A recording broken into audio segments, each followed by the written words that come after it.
Hello everyone, कैसे हैं आप सब। स्वागत है आप सभी का हमारी क्लास में। सेशन स्टार्ट करने से पहले एक बहुत ही इम्पोर्टेंट आपके लिए अनाउंसमेंट है। ठीक है, अब आप सोच रहे होंगे वो इम्पोर्टेंट अनाउंसमेंट क्या है। तो जो भी स्टूडेंट अपने टीचिंग गोल्स को लेकर सीरियस हैं, उनके लिए हमने ऐप लॉन्च किया है। ठीक है, जिस पर RPSC first grade RPSC first grade जो स्पेशल एजुकेशन की वैकेंसी आई है। एक सेकेंड। स्पेशल एजुकेशन और डी ट्रिपल एस बी, उसके अलावा केवीएस इंटरव्यू, उसके अलावा डीएड स्पेशल एजुकेशन,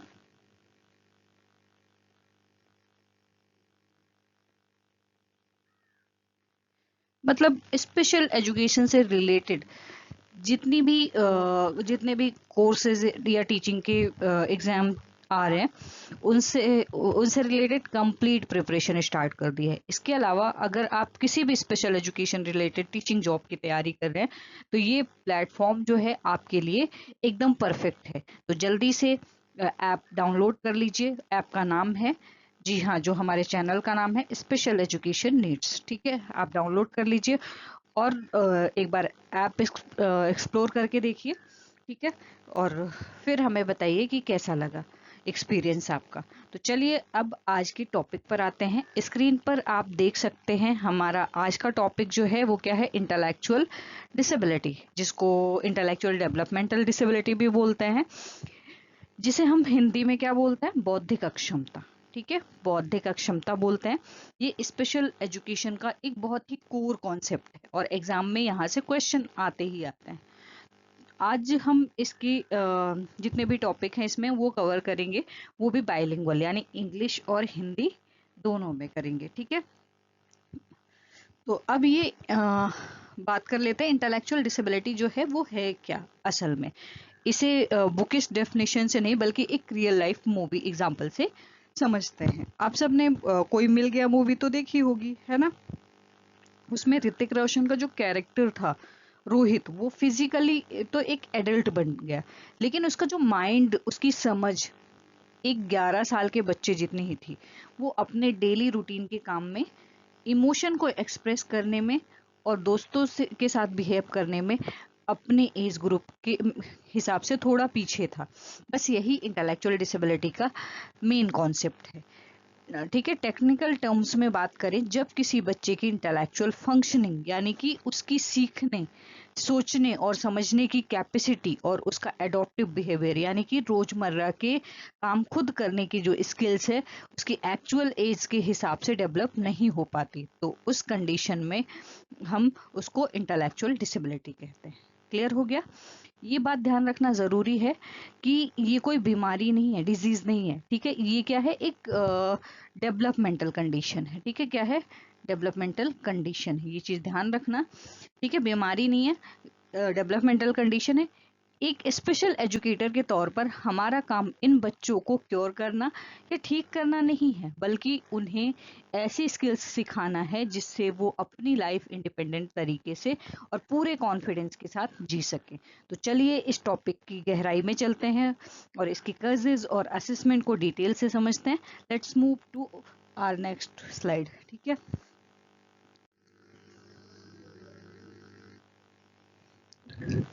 तो चलिए एजुकेटर्स, अब आते हैं अगली स्लाइड पर। स्क्रीन पर ध्यान दीजिए, हमारी हेडिंग क्या है, इंपॉर्टेंट डेफिनेशन। ठीक है, यहाँ पर हम देखने वाले हैं इंपॉर्टेंट डेफिनेशन यानी कि महत्वपूर्ण परिभाषाएं। पिछली स्लाइड में हमने रोहित के एग्जाम्पल से एक बेसिक आइडिया लिया था, है ना, कि जैसे एग्जाम में हमें टेक्निकल टर्म्स पता होने चाहिए। तो चलिए इसे डिकोड करते हैं। यहाँ पर लिखा है intellect what is intellectual disability. तो लिखा है कि ID is characterised by significant limitation in intellectual functioning and adaptive behaviour originating before age 18। ठीक है, सॉरी, ओरिजिनेटिंग बिफोर एज 18। इसका मतलब क्या है, इस डेफिनेशन में तीन सबसे बड़े टर्म्स हैं। ठीक है। अब वो 3 टर्म्स जो हैं वो कौन से हैं? तो सबसे पहला जो है वो क्या है? Intellectual functioning. ठीक है, इंटेलेक्चुअल फंक्शनिंग यानी कि हिंदी में बात करें, एक सेकेंड, इंटेलेक्चुअल फंक्शनिंग की अगर हम हिंदी में बात करें तो मानसिक का, कार्य प्रणाली। ठीक है, मानसिक कार्य प्रणाली यानी बच्चे का आईक्यू और उसकी रीजनिंग। ठीक है, बच्चे का आईक्यू और उसकी रीजनिंग, प्रॉब्लम सॉल्विंग और सीखने की स्पीड। ठीक है, यहाँ तक क्लियर हो गया। मानसिक कार्य प्रणाली क्या है? बच्चे का एक आईक्यू, ठीक है, दूसरी चीज रीजनिंग, और उसके अलावा प्रॉब्लम सॉल्विंग और सीखने की स्पीड। ठीक है, प्रॉब्लम सॉल्विंग और लर्निंग स्पीड।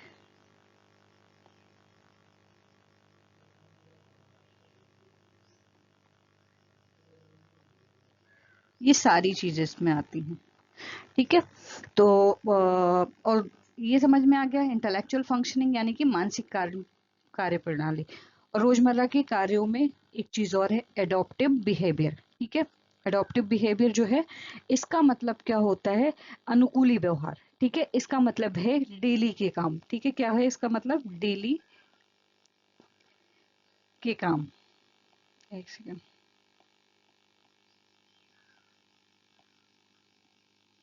ठीक है। जैसे एक 15 साल का बच्चा मैथ के कॉम्प्लेक्स सवाल भले ही ना कर पाए, लेकिन क्या वो खुद से नहा सकता है?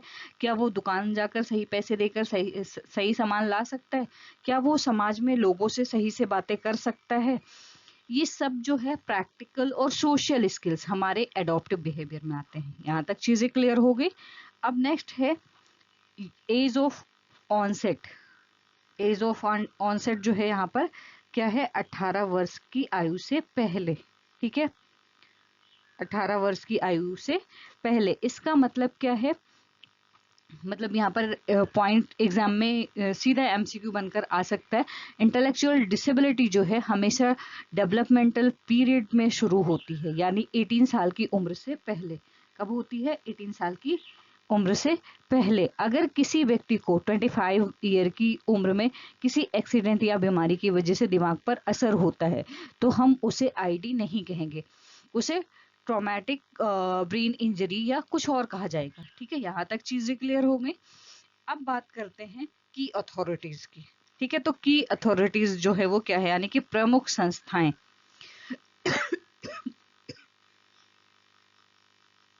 सॉरी, सबसे पहले है यहाँ पर आइडिया। ठीक है, IDEA affect child educational performance, बच्चे की शैक्षिक प्रदर्शन को नकारात्मक रूप से प्रभावित करता है। इसका मतलब क्या है? चलिए मुझे आइडिया की फुल फॉर्म कोई बताएगा?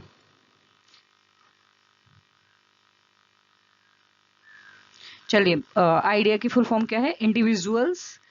ठीक है, I for individuals with disability, D for disabilities, E for education और A for act. Very good. Individuals with disability education act, मतलब आइडिया का पूरा फोकस किस पर होता है?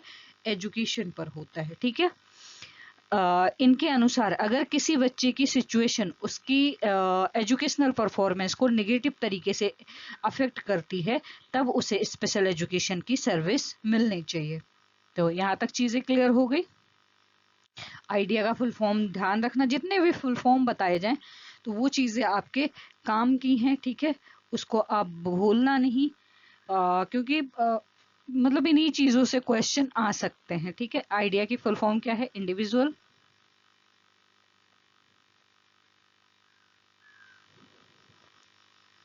एक सेकंड,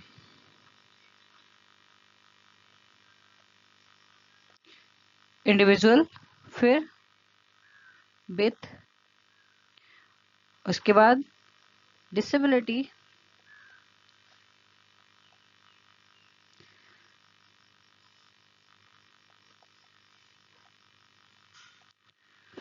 उसके बाद एजुकेशन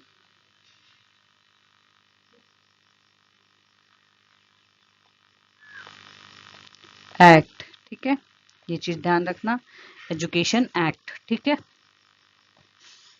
अभी ये बताना है आपको कि कब आया, ठीक है, आइडिया एक्ट कब आया, कमेंट सेक्शन में बताइए फटाफट। ठीक है, दूसरी संस्था जो है AAIDD, ठीक है, AAIDD जो है इसका फुल फॉर्म क्या है? American, A for American, A for association, I for intellectual, D for developmental और डी फॉर डिसेबिलिटी।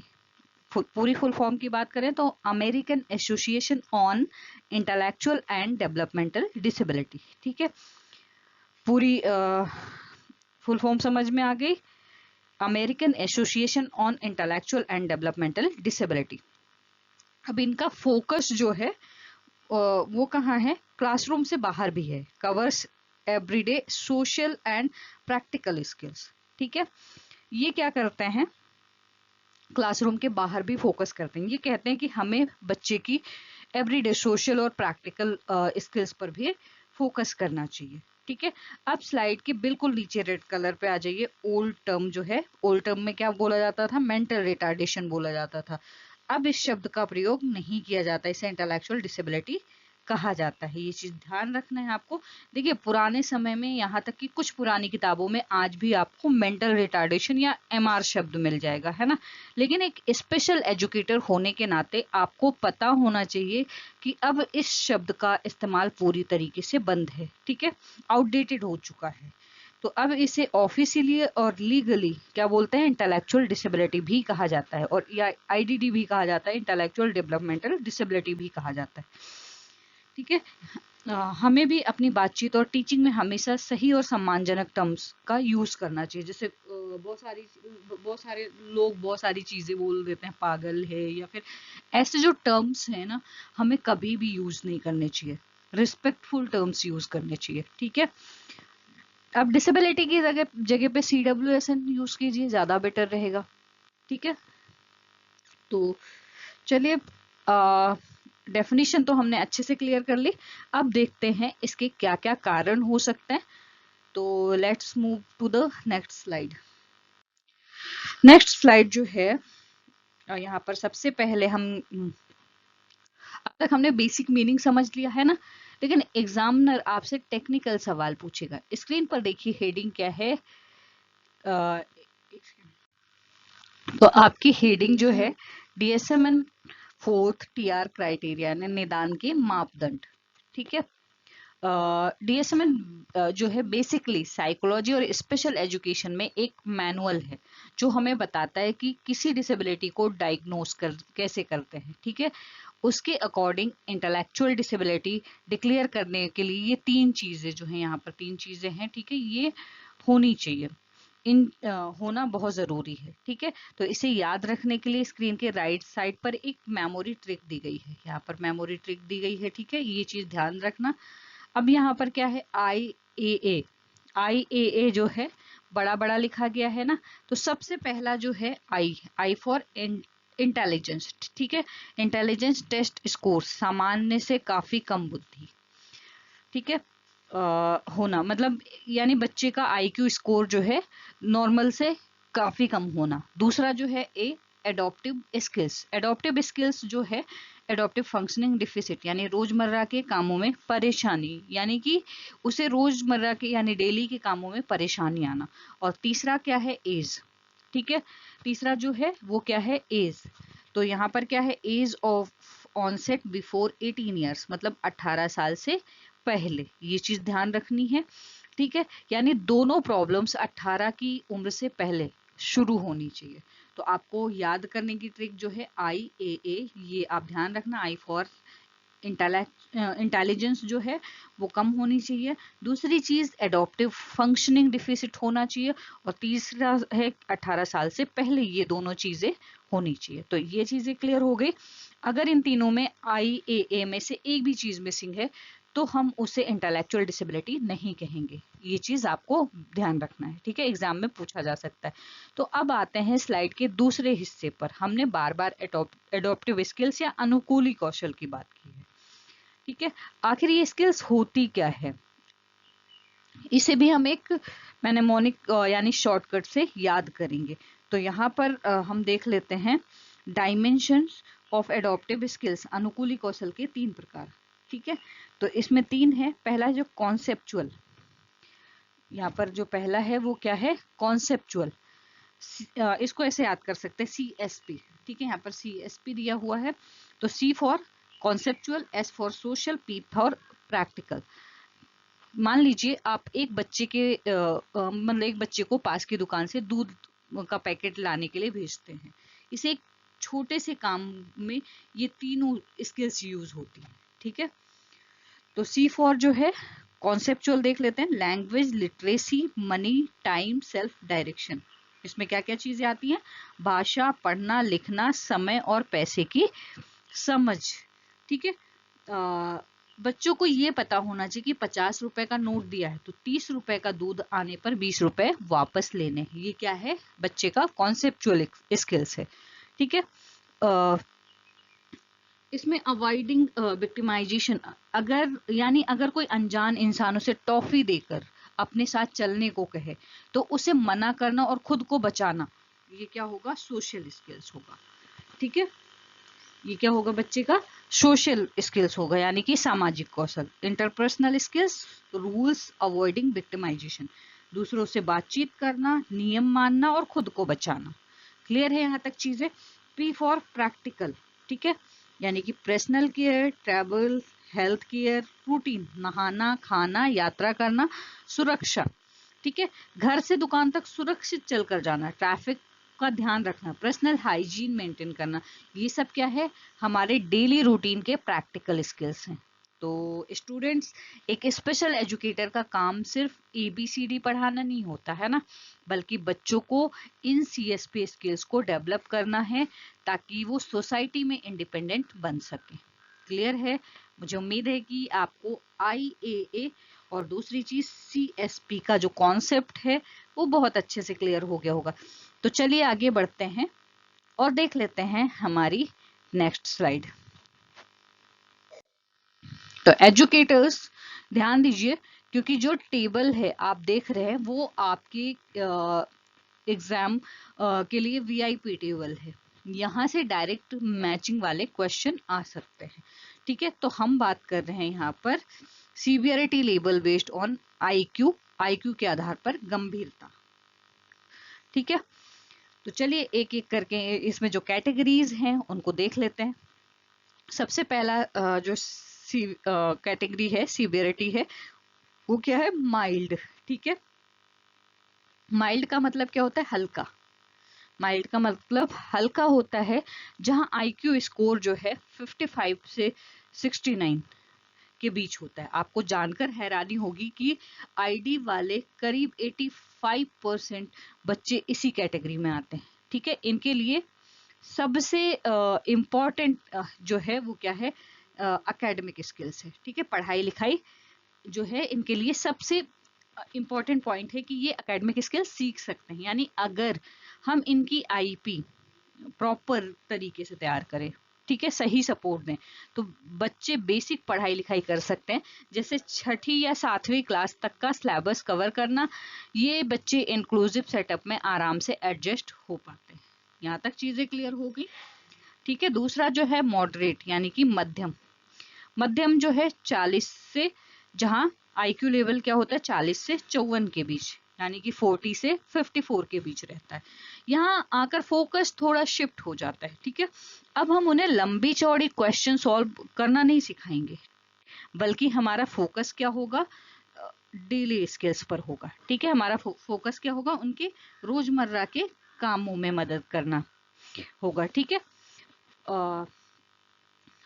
उन्हें हम क्या करेंगे अब, यहाँ पर इक्वेशन सॉल्व करना नहीं सिखाएंगे, बल्कि डेली लिविंग स्किल सिखाएंगे। वोकेशनल ट्रेनिंग पर आ जाएंगे, जैसे खुद के कपड़े साफ सफाई रखना या कोई ऐसा काम जिससे वो आगे चलकर किसी के सपोर्ट के साथ अपना खर्च निकाल सके।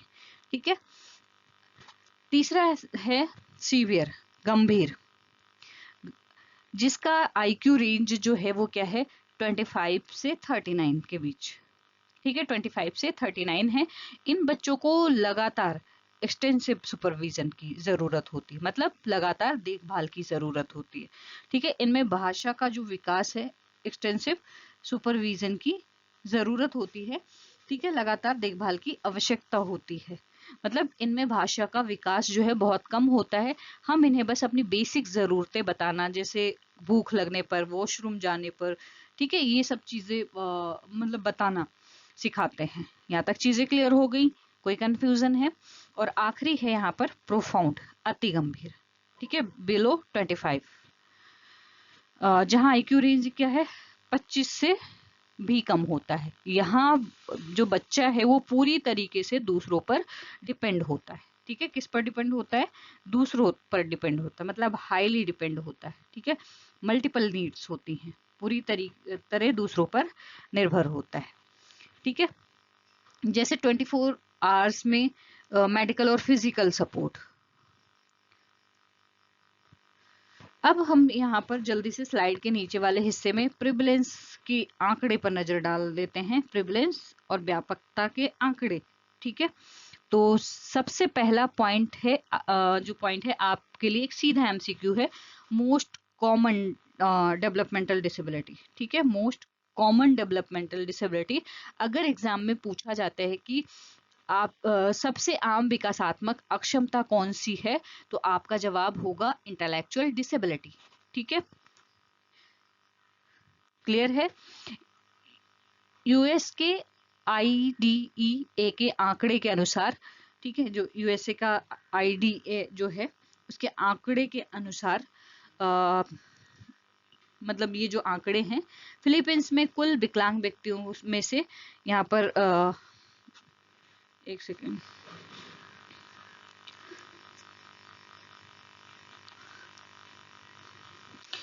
मतलब वहाँ का जो आंकड़ा है, वहाँ करीब 6.5 मिलियन पीपल हैं। ठीक है, और ये अलग अलग जगह का आंकड़ा है। फिलीपींस में है 7.02% of total person with disability. 2000 का जो सेंसस था ये वहाँ का है। ठीक है, यहाँ का भी मैं डाल दूंगी, ये मुझे एक बुक में मिला तो मैंने डाल दिया। अगर वर्ल्ड लेवल पर आपसे पूछा जाता है तो आप ये बता सकते हैं। उसके अलावा इंडिया का भी आप सबने 26 मिलियन का, शायद बिलियन का है वर्ल्ड वाइड। तो जो भी चीज़ है, सेंसस पड़ा हुआ है यूट्यूब चैनल पे भी, तो आप देख सकते हैं। ठीक है, मैं कोशिश करूंगी डिस्क्रिप्शन में उसके लिंक डाल दूं। तो यहाँ तक चीज़ें क्लियर हो गई। वैसे हमें इंडिया का पढ़ना है, और इंडिया का जो पूछा जाता है, ठीक है, 2011 का जो सेंसस हुआ था उसमें कितनी चीज़ें, कितनी डिसेबिलिटी निकल के आई थी, उसमें कितना आंकड़ा गया है, वो पढ़ना है, वो ज़्यादा ज़रूरी है आपके लिए। ठीक है, नेक्स्ट स्लाइड जो है, ये स्लाइड आपके किसी भी एग्जाम के लिए मोस्ट इम्पॉर्टेंट है। ठीक है, अब इसकी जो हेडिंग है वो क्या है? इटियोलॉजी एंड कजेस, बौद्धिक अक्षमता के कारण। ठीक है, कारणों की पढ़ाई है, स्टडी ऑफ कजेस को ही क्या बोलते हैं? इटियोलॉजी बोलते हैं। अब देखिए, किसी भी बच्चे को इंटेलेक्चुअल होने पर होने के जो कारण हैं, हम टाइम पीरियड के हिसाब से 3 हिस्सों में बांटते हैं। कजेज ऑफ आईडी जो है उसको 3 हिस्सों में बांटते हैं टाइम पीरियड के हिसाब से। पहला जो है प्रीनेटल, दूसरा जो है पेरीनेटल, और तीसरा जो है वो क्या है? पोस्टनेटल। ये 3 कारण हैं। ठीक है, तो चलिए सबसे पहले ये फ्लो चार्ट देख लेते हैं। पहला कारण जो है प्रीनेटल, ठीक है, वो देख लेते हैं, जन्म से पहले। ये वो समय है जब बच्चा माँ की गर्भ में, वॉर्म में होता है। इस टाइम अगर कोई प्रॉब्लम होती है तो उसका सीधा असर कहाँ पर जाता है? बच्चे की दिमाग पर पड़ सकता है। तो इसमें क्या क्या आता है? तो इसमें सबसे पहला है क्रोमोसोमल डिसऑर्डर, यानी कि गुणसूत्र विकार, जैसे डाउन सिंड्रोम। ठीक है, इसकी वजह से क्या होता है बच्चे? जैसे डाउन सिंड्रोम। दूसरा है इनबॉर्न एरर्स ऑफ मेटाबॉलिज्म, चयापचय की समस्या, मतलब यानी बच्चे की बॉडी में खाना सही से पचकर एनर्जी में कन्वर्ट नहीं हो पा रहा है। ठीक है, दूसरा है ब्रेन फॉर्मेशन डिसऑर्डर, तीसरा ब्रेन फॉर्मेशन डिसऑर्डर, यानी कि मस्तिष्क का विकास ना हो पाना, यानी ड्यूरिंग प्रेगनेंसी बच्चे की ब्रेन का विकास सही से ना हो पाना। ठीक है, नेक्स्ट है इन्वायरमेंटल इन्फ्लुएंस, वातावरण संबंधी। अगर प्रेगनेंसी के टाइम माँ बहुत ज़्यादा स्ट्रेस में रहे या कोई गलत मेडिसिन खा ले या स्मोकिंग अल्कोहल का यूज़ करे, तो इसका सीधा असर क्या होता है, बच्चे की ब्रेन पर पड़ता है। क्लियर है यहाँ तक चीज़ें। दूसरा जो है पेरिनेटल यानी कि जन्म के समय, तो ये वो क्रिटिकल टाइम है जब डिलीवरी हो रही होती है। ठीक है, इसमें सबसे इंपॉर्टेंट पॉइंट जो है वो क्या है, अनोक्सिया, ऑक्सीजन की कमी। कई बार आपने सुना होगा कि जन्म के समय बच्चे के गले में गर्भनाल फंस गई या बच्चा जन्म के तुरंत बाद रोया नहीं। अगर बच्चे के दिमाग तक कुछ सेकंड्स के लिए भी ऑक्सीजन नहीं पहुंचती है तो ब्रेन सेल्स जो होते हैं वो डैमेज हो जाते हैं। ठीक है, और जो आईडी का एक बहुत बड़ा कारण बनता है। इसके अलावा जन्म के समय बहुत कम वजन भी जो है एक कारण है। लो बर्थ वेट जो है, LBW जो है यानी कि कम वजन, ये भी एक बहुत बड़ा कारण है। मतलब, और नेक्स्ट जो है इन्फेक्शन, साइफिलिस, हर्प्स संक्रमण। ठीक है, इसमें क्या होता है, मतलब गंभीर संक्रमण होना, इसके कारण भी क्या हो सकता है, आईडी यानी इंटेलेक्चुअल डिसेबिलिटी हो सकती है। अब तीसरा जो है, तीसरा है पोस्ट नेटल यानी कि जन्म के बाद, साइकोसोशल, इन्वायरमेंटल यानी कि मनोसामाजिक। मनोसामाजिक, एक बार इसको एक उदाहरण ले लेते हैं ना, इसे एक एग्जाम्पल के साथ समझते हैं। आप सब ने 3 इडियट मूवी तो देखी होगी। ठीक है, उसमें जब राजू रस्तोगी डायरेक्टर के ऑफिस की खिड़की से छलांग लगा देता है तो क्या होता है, उसके सिर पर गहरी चोट लगती है ना, और वो कोमा में चला जाता है। अब सोचिए अगर किसी छोटे बच्चे के साथ ऐसा कोई एक्सीडेंट हो जाए, वो ऊंचाई से गिर जाए और उसके सिर पर गहरी चोट आ जाए, तो हम उसे ट्रॉमेटिक ब्रेन इंजरी यानी कि TBI बोलते हैं।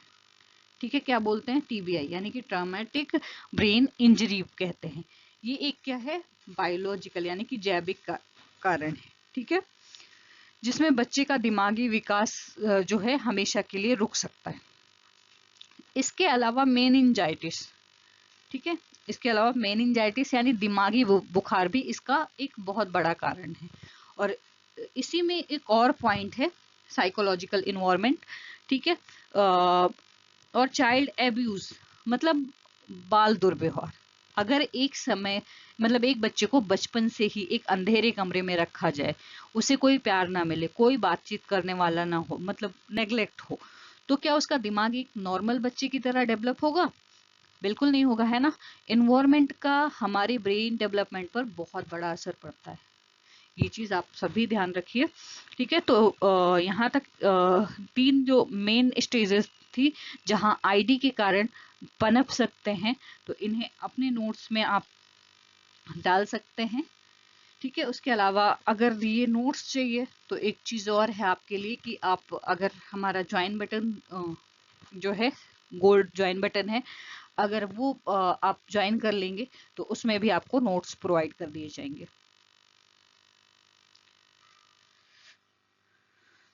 चलिए अब देखते हैं कि एक टीचर होने के नाते, मतलब एज अ स्पेशल एजुकेटर, हम इन्हें कैसे पहचान सकते हैं। तो अगली स्लाइड पर चलते हैं।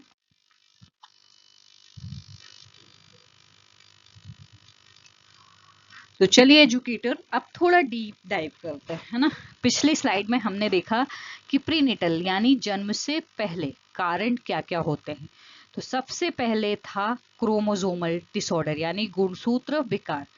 तो यहाँ पर प्रीनेटल कॉजेज में देखिए क्रोमोसोमल डिसऑर्डर, गुणसूत्र विकार जो है पार्ट 1।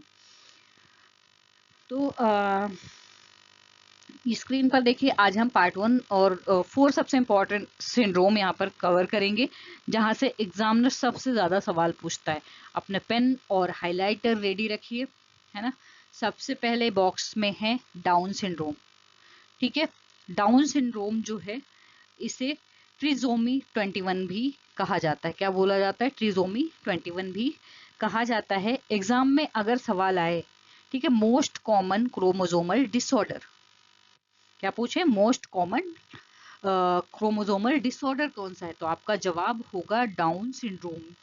ठीक है, अब ये क्यों होता है, एक नॉर्मल इंसान में क्रोमोसोम के 23 जोड़े होते हैं, मतलब पेयर्स होते हैं, है ना। लेकिन इसमें बच्चे के मतलब 21, इसमें क्या होता है 21 जो क्रोमो वो गुणसूत्र होता है, ठीक है, जोड़े जो होते हैं एक्स्ट्रा क्रोमोसोम्स आ जाते हैं, इसलिए इसे ट्रिजोमी 21 कहते हैं। इन बच्चों की पहचान कैसे होती है, इनके चेहरे की जो बनावट है वो थोड़ी अलग होती है, ठीक है। कैसे पहचान होती है, इनके चेहरे की बनावट जो होती है वो थोड़ी अलग होती है, ठीक है, अनयूजुअल। हाथ चौड़े होते हैं, उंगलियां छोटी होती हैं, ये बहुत ही लविंग और सोशल बच्चे होते हैं, ठीक है। आपने सितारे जमी पर मूवी देखी है ना, उसमें आपने बच्चे देखे हैं, ठीक है। नहीं देखी है तो जाकर देख लीजिए, यूट्यूब पे पड़ी होगी, यूट्यूब पे है शायद, आप देख सकते हैं, है ना। अब आते हैं दूसरे बॉक्स पर। दूसरा क्या है, फ्रैगिल एक्स सिंड्रोम, ठीक है, फ्रैगिल एक्स सिंड्रोम। यहाँ एक बहुत बड़ा कैच है, डाउन सिंड्रोम जो है most common hereditary causes 23rd pair.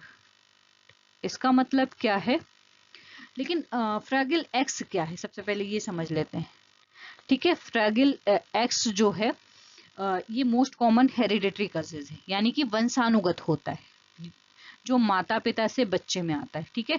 ये 23वें जोड़े को अफेक्ट करता है, ठीक है। ये किसको अफेक्ट करता है, 23वें जोड़े को अफेक्ट करता है। इन बच्चों में बिहेवियर और इमोशन का कंट्रोल करने में दिक्कत आती है, व्यवहार नियंत्रण में दिक्कत आती है। इसके अलावा मतलब इमोशन कंट्रोल करने में दिक्कत आती है, ठीक है। रियल लाइफ में अगर आप ऐसे बच्चे को पढ़ा रहे हैं तो अचानक से क्लास का रूटीन बदल दें या उसकी जगह, बैठने की जगह बदल दें, तो क्या होता है वो बहुत ज्यादा घबरा जाता है, एडजस्ट करने में काफी दिक्कत आती है, ठीक है। उन्हें एंजाइटी होती है अगर आप उनका रूटीन जो है चेंज कर दें। इन्हें अपना रूटीन फॉलो करना बहुत पसंद होता है। बॉक्स 3 पर आ जाइए, क्लिनफेल्टर सिंड्रोम, ठीक है, या क्लाइनफेल्टर सिंड्रोम बोल सकते हैं। इसके लिए आपको बस एक कीवर्ड याद रखना है, ये किस में होता है, ठीक है, ये केवल पुरुषों में होता है, केवल मेल में होता है, ये चीज ध्यान रखनी है आपको, ठीक है। ये केवल पुरुषों में होता है। इस सिंड्रोम में लड़कों के अंदर आईक्यू जो है वो थोड़ा कम हो सकता है, उनका अपना बॉडी का तालमेल यानी कोऑर्डिनेशन जो है वो थोड़ा कमजोर हो सकता है, ठीक है। तालमेल में कमी होती है, कोऑर्डिनेशन कमजोर होता है, हड्डियों का विकास ठीक से नहीं हो पाता है, और सबसे बड़ा फीचर जो है इसमें स्टेरिलिटी इन मैन, ठीक है। इसका मतलब क्या है, यानी ये आगे चलकर पिता नहीं बन सकते, ठीक है। तो यहाँ तक चीजें क्लियर है। चलिए आगे बढ़ते हैं और नेक्स्ट बॉक्स देख लेते हैं। आखिरी सिंड्रोम जो है कॉर्नेलिया डी लैंग सिंड्रोम, ठीक है। इसका जो फीचर है, इसके फीचर की बात करें तो ये क्या है, एक जन्मजात बीमारी है, क्या है, कंजीनाइटल है। कंजीनाइटल का मतलब क्या है, जन्मजात। इसमें बच्चे को दिल, ठीक है, इसमें क्या होता है, इसमें बच्ची को दिल और सुनने में की प्रॉब्लम होती है। किसमें प्रॉब्लम होती है, हृदय और सुनने की समस्या होती है, ये चीज ध्यान रखना है आपको, ठीक है। लेकिन एक स्पेशल एजुकेटर के तौर पर आपको जो सबसे ज्यादा ध्यान रखना है वो इनका सेल्फ इंजूरियस बिहेवियर है, ठीक है। यानी कि ये क्या करते हैं, खुद को चोट पहुंचाने का व्यवहार है इनके अंदर, ये खुद को चोट पहुंचा सकते हैं। ये बच्चे गुस्सा या फ्रस्ट्रेशन में खुद को काट सकते हैं या अपना सिर दीवार पर मार सकते हैं। क्लासरूम में ऐसे बच्चे पर बहुत ज्यादा सुपरविजन की जरूरत होती है, मतलब ध्यान देने की जरूरत होती है। तो यहाँ तक चीजें क्लियर हो गई। ये थे हमारे ये क्या थे हमारे 4 मुख्य क्रोमोजोल जोमल डिसऑर्डर, ठीक है। आप नोट्स बना सकते हैं इनके, अगर इसमें कोई कंफ्यूजन है तो भी बता सकते हैं। तो चलिए आगे बढ़ते हैं और देख लेते हैं हमारी नेक्स्ट स्लाइड। तो चलिए बिना टाइम वेस्ट किए हम अगली स्लाइड पर आ गए हैं। स्क्रीन पर है आपका prenatal more syndromes and brain disorder, ठीक है। More syndromes and brain disorder, इसको हम एक एक करके डिकोड करेंगे।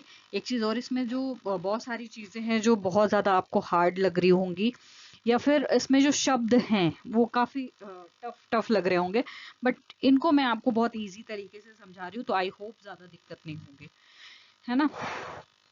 दिक्कत होती भी है तो कोई दिक्कत नहीं है, आप मुझे बता दीजिए, मैं दूसरी वीडियो बना दूंगी, समझा दूंगी आपको, ठीक है। और हमारा ऐप ज्वाइन कर लीजिए जहां पर रोज आपकी डाउट्स जो हैं वो क्लियर होंगे। तो सबसे पहला यहाँ पर जो है प्राडर, ठीक है, विली सिंड्रोम। इसका मतलब क्या है, सबसे पहले प्राडर विली सिंड्रोम है। इसके आगे एक बड़ा सा बर्गर दिख रहा है आप सबको, ठीक है, आइकन बना हुआ है। यहाँ इसकी सबसे बड़ी पहचान है, ये क्या है, यही इसकी सबसे बड़ी पहचान है। इस सिंड्रोम वाले बच्चे को खाने में बहुत ज्यादा इच्छा होती है, मतलब ऑब्सेशन विद फूड, फूड के प्रति बहुत ऑब्सेस होते हैं।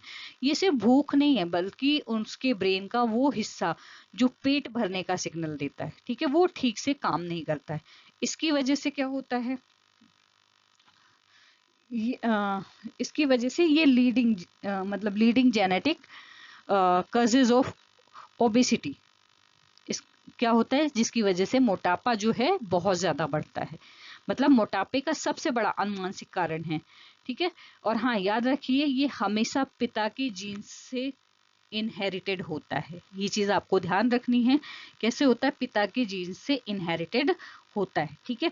तो पिछले स्लाइड में हमने क्लाइनफेल्टर्स पढ़ा था जो सिर्फ लड़कों में होता है। टर्नर सिंड्रोम उसका अपोजिट है, ठीक है, ये है टर्नर सिंड्रोम जो उसका अपोजिट है, ठीक है। ये केवल किस में होता है, लड़कियों में होता है, ठीक है। फाउंड इन फीमेल, हमेशा किस में पाया जाता है, फीमेल में पाया जाता है। क्लियर है ना ये चीजें। इनकी फिजिकल फीचर थोड़ी अलग होती है, इनका जो फिजिकल फीचर होता है वो थोड़ा अलग होता है, जैसे गर्दन में झुर्रियां या जाला सा होना, ठीक है। वेविंग, वो हम इसको बोल सकते हैं इंग्लिश में वेविंग ऑफ नेक, मतलब हाथ पैरों में सूजन रहती है, ठीक है। यहां तक चीजें क्लियर हो गई। तीसरा जो है विलियम्स सिंड्रोम्स, ठीक है, तीसरा क्या है, विलियम सिंड्रोम्स। इसके आगे म्यूजिक का सिंबल बना हुआ है, यहाँ पर आपके सामने है ना। तो म्यूजिक का जो आइकन है ये बहुत इंटरेस्टिंग है। इन बच्चों का आईक्यू भले ही कम हो लेकिन ये म्यूजिक में बहुत अच्छे होते हैं, ठीक है। किस में अच्छे होते हैं, ये संगीत में अच्छे होते हैं। और मतलब यहाँ पर आवाज के प्रति बहुत ज्यादा सेंसिटिव होते हैं, साउंड के प्रति क्या होते हैं, बहुत ज्यादा संवेदनशील होते हैं। आप इसे ऐसे समझ सकते हैं कि अगर क्लास में कोई बच्चा मैथ या साइंस नहीं समझ पा रहा है, लेकिन एक बार कोई धुन सुनकर उसे हूबहू गा दे या बजा दे, तो वो बहुत कमाल की बात है। इनका चेहरा जो है वो थोड़ा अलग होता है, जैसे एल्फिन फेस या एल्फ जैसा चेहरा कह सकते हैं, है ना। इनका फेस जो है थोड़ा अलग होता है। चौथा सिंड्रोम है क्री डू चैट सिंड्रोम, ठीक है, क्री डू चैट सिंड्रोम। अब इसको देख लेते हैं। ये एक फ्रेंच शब्द है जिसका मतलब है बिल्ली का रोना। यहाँ पर बिल्ली का आइकन दिख रहा होगा आप सभी को, ठीक है। तो यहाँ पर जब इस सिंड्रोम वाला बच्चा रोता है तो उसकी आवाज कैसी होती है, एक बिल्ली के जैसी होती है, ठीक है।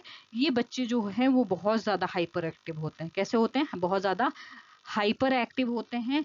Cry sound like a cat, मतलब बिल्ली की आवाज, बिल्ली के जैसे रोते हैं, बिल्ली की आवाज जैसी आवाज, मतलब रोने जैसी आवाज निकलती है, ठीक है। इनको क्या एक चीज और होती है, खाना निगलने में बहुत ज्यादा परेशानी होती है, ठीक है। यहाँ तक चीजें क्लियर हो गई। चलिए अब बात करते हैं ब्रेन फॉर्मेशन डिसऑर्डर, मस्तिष्क विकास विकार की, ठीक है। तो अगर जन्म से पहले ही बच्चे का दिमाग का आकार ठीक से ना बने तो क्या होगा, तो इसमें दो टर्म्स हैं, ठीक है। पहला जो है माइक्रोसेफुलस, ठीक है, very small head, severe to profound ID, मतलब सिर का आकार बहुत छोटा होता है इसमें। माइक्रो का मतलब होता है बहुत छोटा।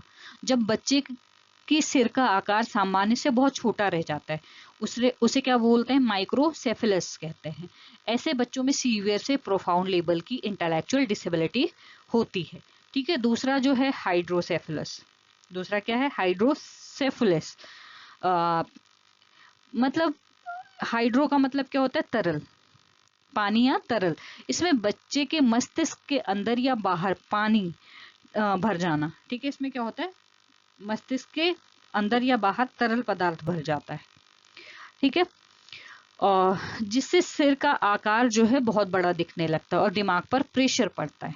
ठीक है, तो माइक्रोसेफलस और हाइड्रोसेफलस समझ में आ गया, इसमें कोई कंफ्यूजन है नहीं है। तो आगे बढ़ते हैं और देख लेते हैं हमारी नेक्स्ट स्लाइड। प्रीनेटल में है metabolic and environmental causes. Metabolic और इन्वायरमेंटल कजेज इसकी हेडिंग है। एक सेकेंड, मतलब चयापचय की समस्या। अब ये मेटाबॉलिज्म क्या है, आसान भाषा में कहें मेटाबॉलिज्म को कि मेटाबॉलिज्म जो है वो है क्या, तो खाना हम खाते हैं, ठीक है, उसे पचाकर एनर्जी में बदलने का जो प्रोसेस होता है उसे हम क्या बोलते हैं, मेटाबॉलिज्म बोलते हैं। ठीक है, अगर जन्म से ही बच्चे की बॉडी कुछ खास चीजों को पचा नहीं पाती तो वो टॉक्सिक बनकर सीधा बच्चे के ब्रेन को डैमेज करता है। ठीक है, और इंटेलेक्चुअल डिसेबिलिटी का कारण बनता है। यहाँ तक चीजें क्लियर हो गई। लेकिन यहाँ एक बहुत अच्छी खबर है, स्क्रीन पर हरे रंग से हाईलाइट किया गया है। यहाँ पर हाईलाइट किया गया है newborn screening and special diet. इसका मतलब क्या है, एक सेकेंड इसको नोट कर लीजिए पूरा। Can often be prevented with newborn screening and special diet. यानी अगर जन्म के तुरंत बाद बच्चे की जांच हो जाए तो एक खास डाइट देकर हम बच्चे को इंटेलेक्चुअल डिसेबिलिटी होने से बचा सकते हैं। ये बहुत बड़ा पॉइंट है। ठीक है, ये चीज ध्यान रखना कि अगर बच्चे को जन्म के तुरंत बाद, ठीक है, बच्चे की जांच हो जाए तो हम उसे एक स्पेशल डाइट देकर हम बच्चे को इंटेलेक्चुअल डिसेबिलिटी होने से बचा सकते हैं। ठीक है, यहाँ तक चीजें क्लियर हो गई। नेक्स्ट है ग्लैक्टोसोमिया सेमिया। ठीक है, inability to use simple sugar galactose, मतलब शर्करा पचाने की अक्षमता। इसका मतलब है इसमें बच्चा ग्लैक्टोज नाम की सिंपल शुगर को नहीं पचा पाता है जो अक्सर दूध में होता है ना। नेक्स्ट है हंटर सिंड्रोम। ठीक है, हंटर सिंड्रोम में डिफेक्टिव ब्रेकडाउन ऑफ म्यूको, एक सेकेंड, इतना बड़ा शब्द है तो थोड़ा कहने में मुझे दिक्कत होती है। ठीक है, म्यूकोपॉलीसेक्राइडोसिस। ठीक है, इसको एक बार फिर से मैं कर रही हूँ प्रोनाउंस, म्यूकोपॉलीसेक्राइडोसिस। ठीक है, थोड़ा बड़ा शब्द है तो इसलिए कहने में थोड़ी सी दिक्कत हो जाती है। ठीक है, ये क्या है, एक तरीके से जटिल शर्करा का ब्रेकडाउन ठीक से नहीं हो पाता है। ठीक है, मतलब एक सेकंड में थोड़ा और अच्छे से समझा देती हूँ उसको। देखिए ये जो है इसको एमपीएस भी बोल सकते हैं, शॉर्ट फॉर्म में क्या बोल सकते हैं, एमपीएस। ठीक है, म्यूकोपॉलीसैक्राइडोसिस एक क्या है, जेनेटिक मतलब मेटाबॉलिज्म डिसऑर्डर है। ठीक है, जिसमें क्या होता है, शरीर के कुछ विशेष एंजाइमों की कमी के कारण इसमें जटिल शर्करा को ठीक से तोड़ नहीं पाता और ये पदार्थ शरीर के विभिन्न अंगों में जमा होने लगते हैं और जो क्या करते हैं, धीरे धीरे हमारी बॉडी को नुकसान पहुंचाते हैं। इसके जो लक्षण की अगर हम बात करें तो इसमें चेहरे की मोटी विशिष्ट बनावट होती है, कद जो है मतलब हाइट जो है छोटी रह जाती है, जोड़ों में अकड़न होती है, बार बार मतलब सांस की का इन्फेक्शन होता है, सुनने में समस्या, दिल से संबंधित बीमारी, हृदय से संबंधित समस्याएं। ठीक है, इस तरीके से चीजें इसमें होती हैं। तो ये क्लियर हो गया। नेक्स्ट है पीक्यू, फेनी इक्टोनरिया। ठीक है, कैनॉट कन्वर्ट फिनू ललाइन टू टायरोसिन। इसका मतलब क्या है, ये एग्जाम का फेवरेट क्वेश्चन है जिसमें बच्चे की बॉडी जो है इसमें फेनिललाइन को टायरोसिन में कन्वर्ट कर पाती है। ठीक है, दूसरा नेक्स्ट जो है टी सैकेज disease, absence of hex A enzyme. इसका मतलब क्या होता है, इसमें बच्चे के अंदर हेक्स ए नाम की एंजाइम की कमी होती है जो ब्रेन सेल्स को डैमेज कर सकती है। ठीक है, इतना डीप नहीं पूछेंगे, बट मैं इसलिए बता रही हूँ ताकि आप चीजों को भूलें नहीं। ठीक है, बट ध्यान रखना बहुत ज्यादा जरूरी है। अब आते हैं नीचे रेड वाले बॉक्स पर। यहाँ पर ये बॉक्स है ना, इस पर इन्वायरमेंटल इन्फ्लुएंस, वातावरण संबंधी। ठीक है, इसका मतलब होता है कि माँ के आसपास का वातावरण या उसकी आदतें जो हैं बच्चे पर हमेशा असर डालती। ठीक है, तो सबसे पहला है यहाँ पर मैटरनल मल न्यूट्रिशन एंड इन्फेक्शन, गर्भवती माता का कुपोषण और संक्रमण। इसका मतलब क्या होता है कि अगर ड्यूरिंग प्रेगनेंसी माँ को सही न्यूट्रिशन नहीं मिलेगा या उसे कोई इन्फेक्शन हो जाए तो बच्चे का दिमागी विकास जो है वो रुक जाता है। दूसरा है fetal alcohol syndrome. Fetal alcohol syndrome जो है, इसमें क्या होता है, अगर ड्यूरिंग प्रेगनेंसी माँ शराब का सेवन करती है या तो ये इससे क्या होता है, सीधा बच्चे के ब्रेन को अफेक्ट करता है ये। ठीक है, लीड रेडिएशन एक्सपोजर, सीमा और रेडिएशन का प्रभाव। इसका मतलब क्या होता है, सीसा और रेडिएशन का प्रभाव। इसे एक रियल लाइफ एग्जांपल से समझते हैं। आप सबने देखा होगा कि जब हम हॉस्पिटल जाते हैं तो एक्सरे रूम में के बाहर बड़े बड़े अक्षरों में लिखा होता है ना कि गर्भवती महिलाएं अंदर प्रवेश ना करें, लिखा होता है ना। वो इसलिए लिखा होता है क्योंकि एक्सरे मशीन से निकलने वाली रेडिएशन माँ के पेट में पल रहे बच्चे के ब्रेन सेल्स को डैमेज कर सकती हैं और उसे आईडी हो सकता है, इसलिए। ठीक है, और आखिरी में है रुवेला जर्मन मील्स। ठीक है, इसका मतलब क्या होता है, इलिसिट ड्रग्स। ठीक है, इलिसिट ड्रग्स जो है, रुबेला एक तरह का इन्फेक्शन है और अगर माँ किसी भी तरह से हानिकारक ड्रग्स या गलत दवाइयों का सेवन करती है तो उससे क्या होता है, उसका नुकसान जो है बच्चे को भुगतना पड़ता है। तो एजुकेटर्स ये थे हमारे बहुत ही क्रिटिकल प्रीनेटल कजेस। आप इनको शॉर्ट नोट्स जरूर बनाइए। चलिए अब आगे बढ़ते हैं और देख लेते हैं अगली स्लाइड। यहाँ तक चीजें क्लियर हो गई ना। नाम थोड़े टफ है बट कोशिश करना कि इनको आप याद कर लो। ठीक है, या फिर कई बार लिख कर प्रैक्टिस कर लीजिए। चलिए नेक्स्ट स्लाइड जो है आ गई है। और इससे पहले सेशन में आगे बढ़ने से पहले मैं आप सबको याद दिला दूं कि अगर आप RPSC first grade special educator, DSSB, KBS interview या किसी भी स्पेशल एजुकेशन टीचिंग जॉब की प्रिपरेशन कर रहे हैं या फिर डिप्लोमा स्पेशल एजुकेशन में पढ़ रहे हैं, आपको सही नोट्स नहीं मिल रहे हैं, सही क्लासेस नहीं मिल रही हैं, तो आप हमारा ऐप अभी ज्वाइन कर सकते हैं और एक्सप्लोर कर सकते हैं। उसमें आपको क्लासेस भी मिल जाएंगी बहुत कम प्राइस में। ठीक है, और उसके अलावा नोट्स और अगर चीज़ें चाहिए तो आप गोल्ड मेंबरशिप ज्वाइन कर सकते हैं। ठीक है, जहाँ पर आपको एक्स्ट्रा बेनिफिट्स मिलेंगे। ठीक है, और इसके अलावा पॉइंट टू पॉइंट गाइडेंस और स्टडी मटेरियल मिलेगा, तो ऐप को एक्सप्लोर करना बिल्कुल मत भूलिएगा। चलिए अब स्क्रीन पर आते हैं। पिछली स्लाइड में हमने फ्लो चार्ट देखा था।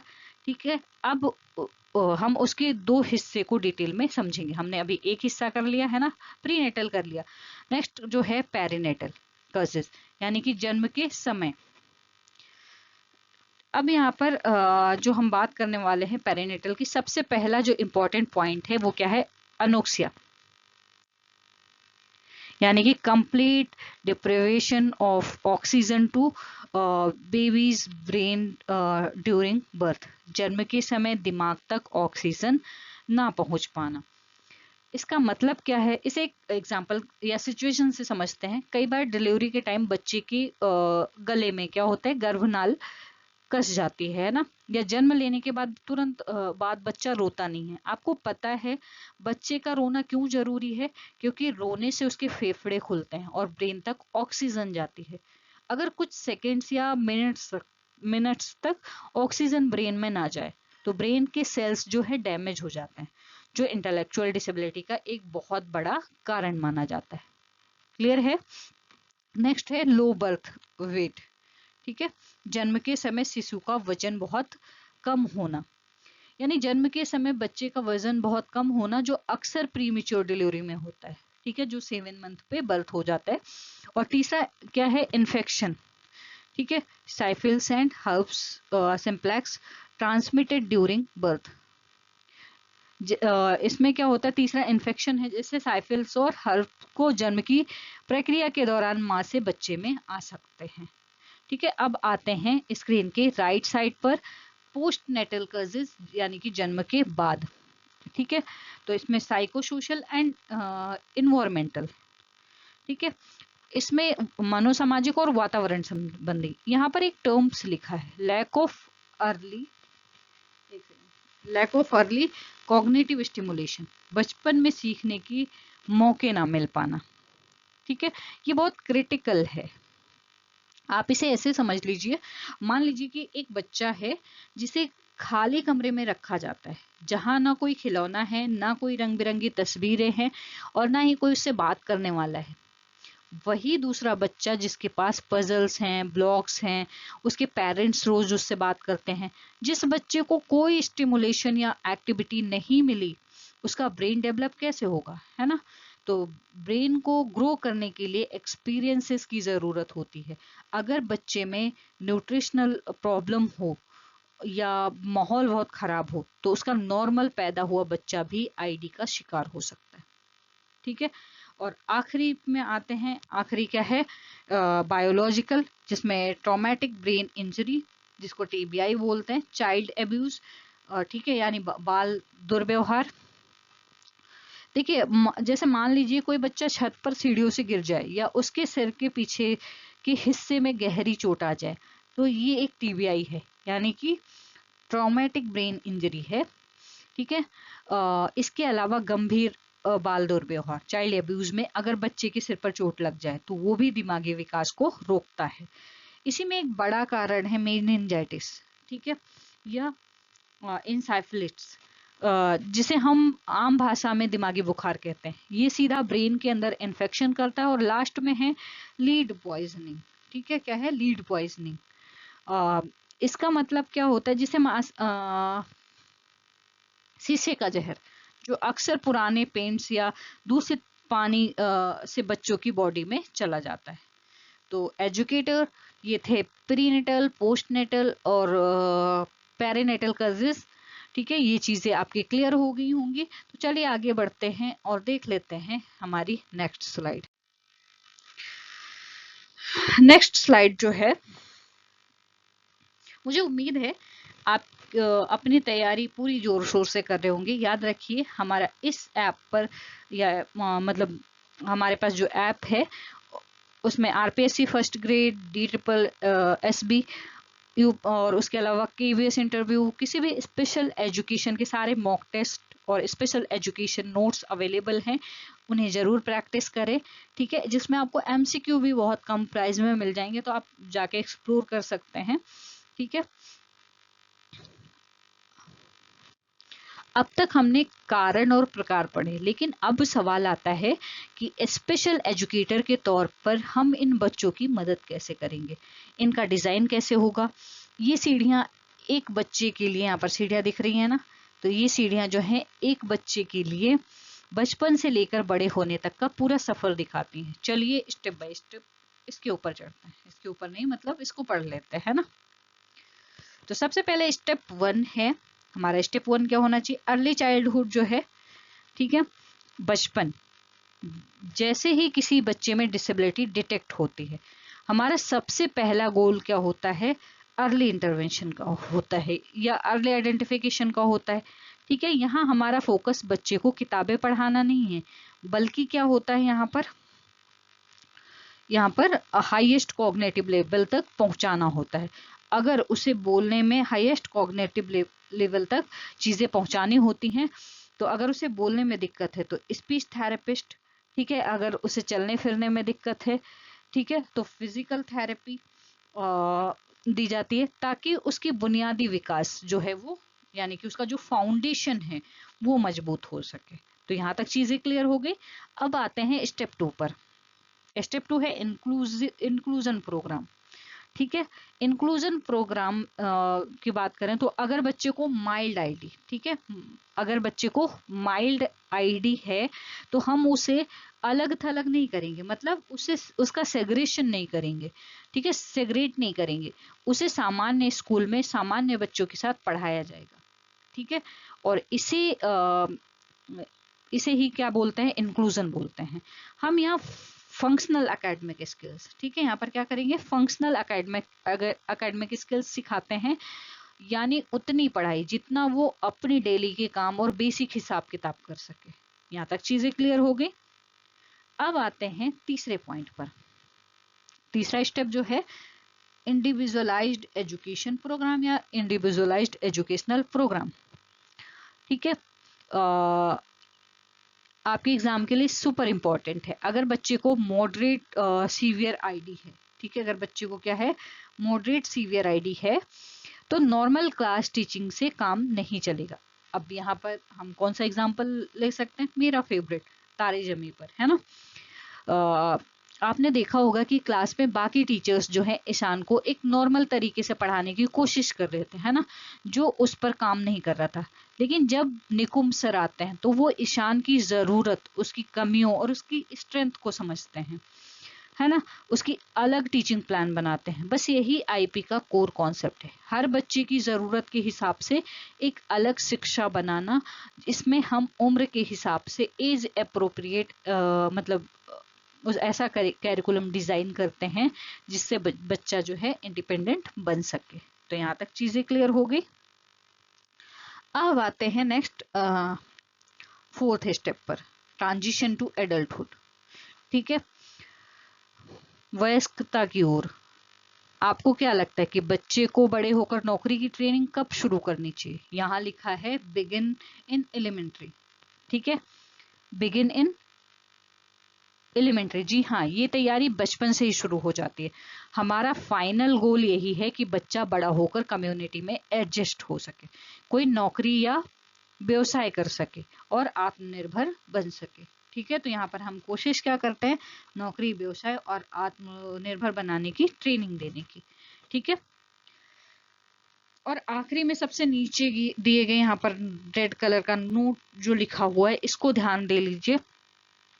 इन बच्चों को सिर्फ पढ़ाई नहीं बल्कि बिहेवियरल थेरेपी, अल्टरनेटिव प्रोग्राम, ठीक है, बिहेवियरल थेरेपी और अल्टरनेटिव प्रोग्राम की बहुत ज़रूरत होती है। अगर कोई बच्चा बहुत ज़्यादा गुस्सा करता है या चीज़ें फेंकता है तो उसे थिएटर, म्यूजिक या किसी ओकेशनल काम में लगाकर उनके व्यवहार को शांत और पॉजिटिव बनाया जा सकता है, ठीक है। तो यहाँ तक चीज़ें क्लियर हो गई।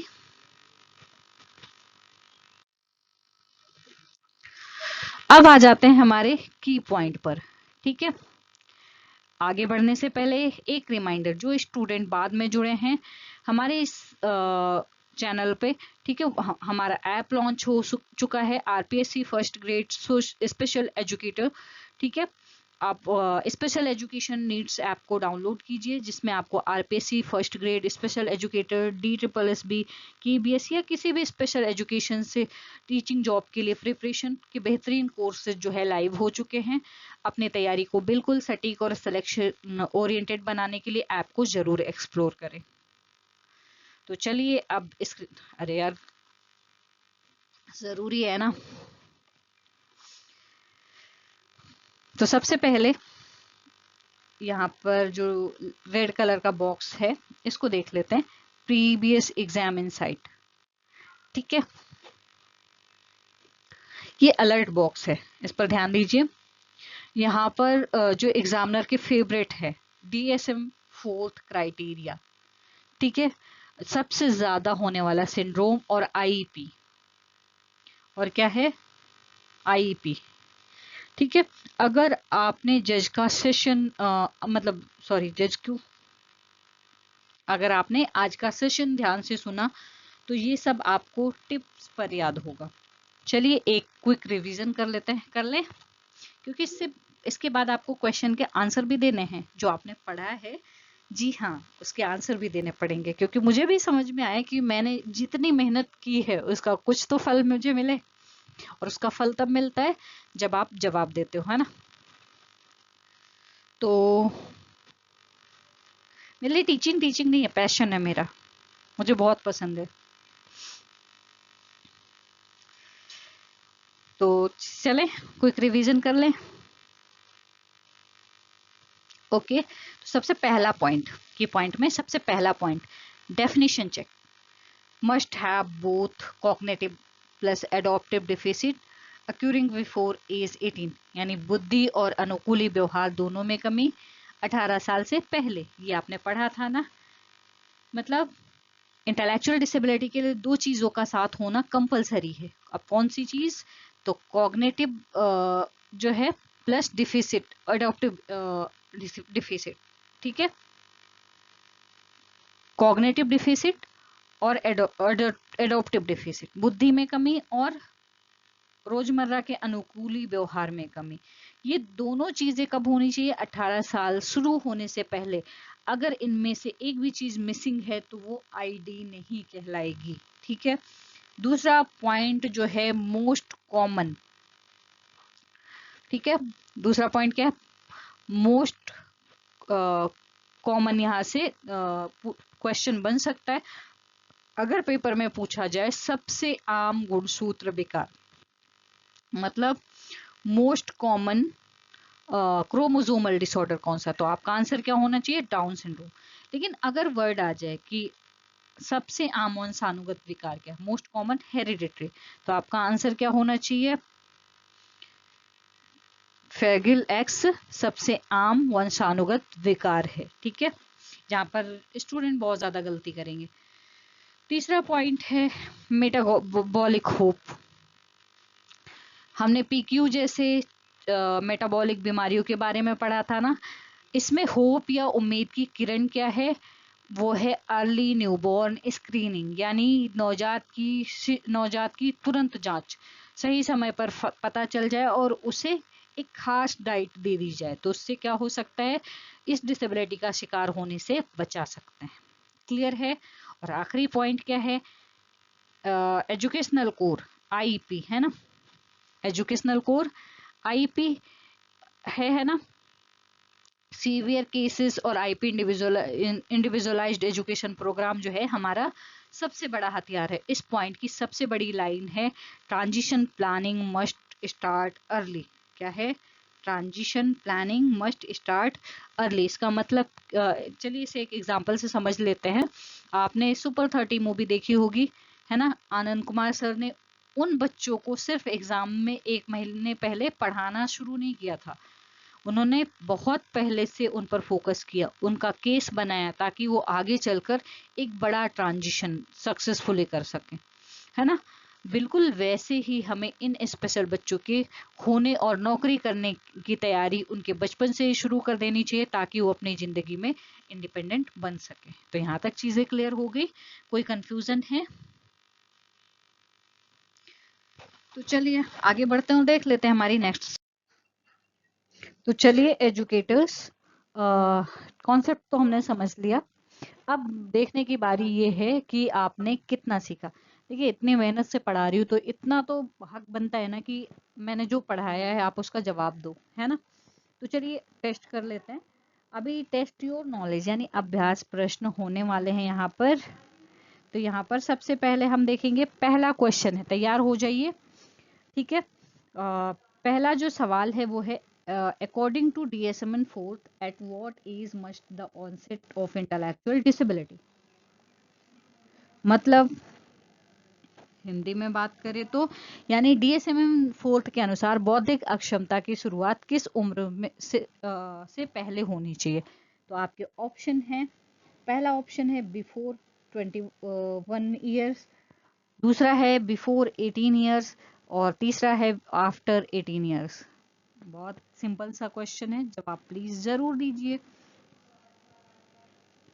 जवाब चाहिए मुझे यार, जल्दी से अपना आंसर कमेंट्स में या अपने दिमाग में सोच लीजिए। याद है हमने IAA ट्रिक पढ़ी थी जिसमें एज का क्या क्राइटेरिया था? बिल्कुल सही, इसका जवाब जो है वो क्या है? Option B, before 18 year. ठीक है, हमेशा 18 साल पहले शुरू होती है। बहुत बढ़िया। चलिए अब आते हैं दूसरे सवाल पर। दूसरा सवाल हमारा है, which prenatal causes is highly associated with an obsession with food and obesity. ये हमने पढ़ा था ना, बहुत अच्छे से पढ़ा था हिंदी में। यानी किस जन्म पूर्व सिंड्रोम में सबसे मतलब सिंड्रोम में खाने की जो तीव्र इच्छा और मोटापा देखा जाता है। आपके ऑप्शन हैं, पहला है आपका डाउन सिंड्रोम, दूसरा है फेरगिलेक्स, तीसरा है पार्डर विली सिंड्रोम। चलिए फटाफट मुझे इसका आंसर बता दीजिए।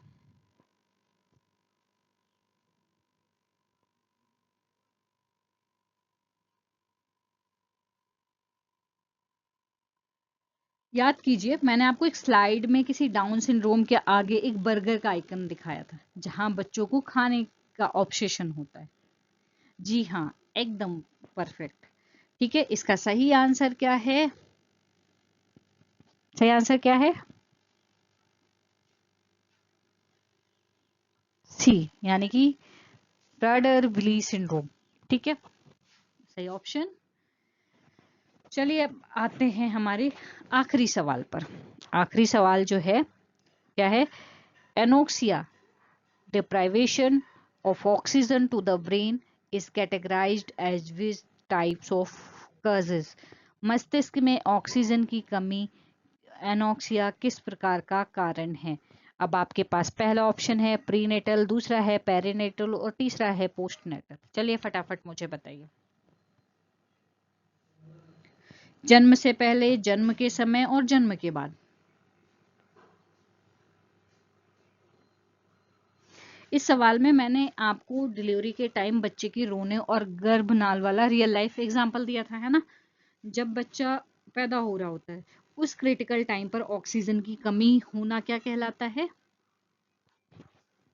बिल्कुल सही आंसर ऑप्शन बी है, पेरिनेटल, है ना। तो कॉन्सेप्ट क्लियर हो गया। चलिए आंसर भी लिखा हुआ है यहाँ पर, तो देख लीजिए। क्वेश्चन 1 का बी, क्वेश्चन 2 का सी और क्वेश्चन 3 का बी। आप सब ने पढ़ा है, तो मुझे लगता है ये लिखने की जरूरत नहीं थी, बट मेंशन हो गया, अच्छी बात है। ठीक है, तो आपके तीनों जवाब सही हैं, तो आपकी तैयारी एकदम सही है, ट्रैक पर है। अगर कहीं गलती हुई तो कोई बात नहीं, आप लेक्चर को दोबारा सुन सकते हैं। चलिए अब हम अपने आज के सेशन के बिल्कुल आखिरी पड़ाव पर आ गए हैं। तो एजुकेटर्स, इसी के साथ हमारा आज का बेहतरीन सेशन यहीं पूरा होता है। Thank you for studying. आप सभी ने बहुत फोकस के साथ पढ़ाई की। जाने से पहले मेरी तरफ से एक बहुत ही ज़रूरी रिमाइंडर। जैसा कि मैंने सेशन की शुरुआत में बताया था कि हमारा नया ऐप लॉन्च हो चुका है। अगर आप RPSC first grade special educator, DSSB, KVS interview tyre 3 या किसी भी स्पेशल एजुकेशन से जुड़ी टीचिंग जॉब का सपना देख रहे हैं, तो ऐप पर जाकर आप कोर्सेज को जरूर चेक करें। वहां आपको ऐसी शानदार क्लासेस और डिटेल नोट्स और मॉक टेस्ट मिलेंगे जो आपके सिलेक्शन को पक्का करेंगे। और हाँ, स्क्रीन पर देख सकते हैं हमारा यूट्यूब चैनल जो है, उसका नाम भी क्या है? Special education needs. वैसे एक चीज बताऊं, ऐप का नाम भी क्या है हमारा? Special education. तो आपके लिए दोनों चीज स्पेशल एजुकेशन नीड्स पर मिल जाएंगे। आप ऐप ढूंढिए स्पेशल एजुकेशन नीड्स, आपको वहाँ पे क्या नाम है, प्ले स्टोर पे मिल जाएगी। ठीक है, ऐप मिल जाएगा। दूसरी चीज, डिस्क्रिप्शन में लिंक भी मिल जाएगी आपको। ठीक है, तो आप जाकर ऐप डाउनलोड कर लीजिए।